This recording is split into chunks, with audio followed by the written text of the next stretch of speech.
Hi everyone, this is LittleSurprisesYT or Amy, and today I'm going to have you watch me prepare this IKEA hack. This is a smaller Varkis clock. It's 99 cents at IKEA in the United States, and I'm going to explain the process of making a similar clock to the one that you see before you. I'm making the exact same minion clock, but it's going to look a little different. So I'm just going to get started. So again, this is a Varkis clock from IKEA. It's 99 cents. And the first thing I did was I took a sharp blade. I mean, maybe not the sharpest, but something that could fit between the front plastic piece and the whites of the clock to pretty much scrape out the plastic portion. It's really hard to explain, so I just showed it to you on the camera, the video, and I took apart all the pieces, including the little paper template. I skipped this step, but I started making the faces of the minions, and you're going to watch me pretty much sculpt the little gray goggles, and it's going to be sped up. It's a little easier to watch than it is to explain, but I first added in a gray strip for the goggles, and then later I indented it with my dotting tool for the actual eyeball section. So you're gonna see that. And then I didn't like adding specific colors, so you're gonna see me scrape away at it a few times and then redo it. I think that's the great thing about crafting, you know, you're always experimenting and trying different things. So yeah, you can just enjoy me making these minion faces.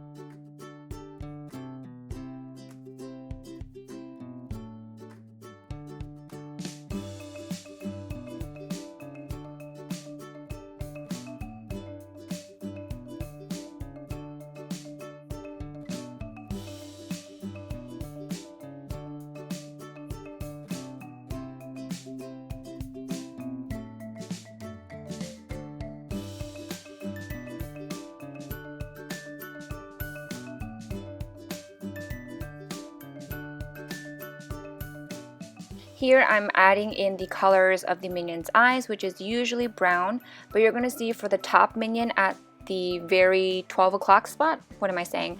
I'm going to add one green eye and one brown eye. This is going to represent Bob from the 2015 July or the summer Minions movie. And then I'm just using my dotting tool to indent them, and then adding a small bit of white clay to add just a little shine to the eyeball.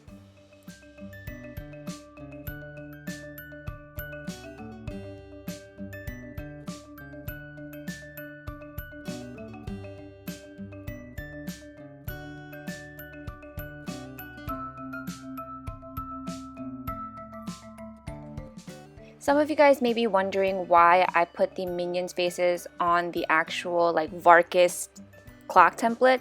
This was just a lot easier for the clay pieces to stick on and work with. And you can see here I'm using a cotton swab with rubbing alcohol to scrape away any dust or dirt. And now the last thing that I'm doing is for the 1, 2, 4, 5, 7, 8, 10, and 11 positions, pretty much wherever the minions' heads are not, I am making some blue hearts. This is going to represent the denim color or the clothing color of the minion, to just fill in the rest of the clock. Now I did make this a little too big, so the one thing that I would do if I could do this over would be to make the hearts a little smaller. Keep in mind that this is my second time making a minion clock, so I always feel like my first creations look better. Some people think their second creations look better, but I don't know. It's pretty much up to your personal preference, I guess.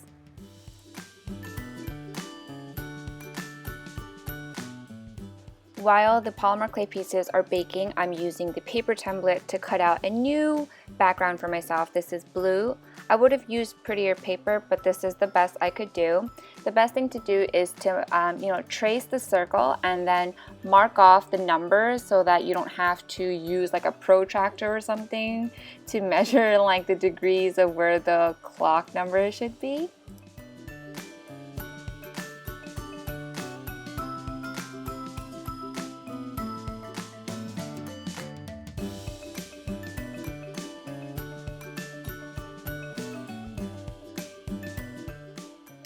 Here I put a little dot at all of the markings that I did for the numbers of the clock, and then afterwards I'm taking an eraser to erase the lines because you don't want the lines to be there when you glue down your baked polymer clay pieces, and these dots are going to show up if you make them dark enough, so be sure to have a firm hand and make the dot as dense as you can.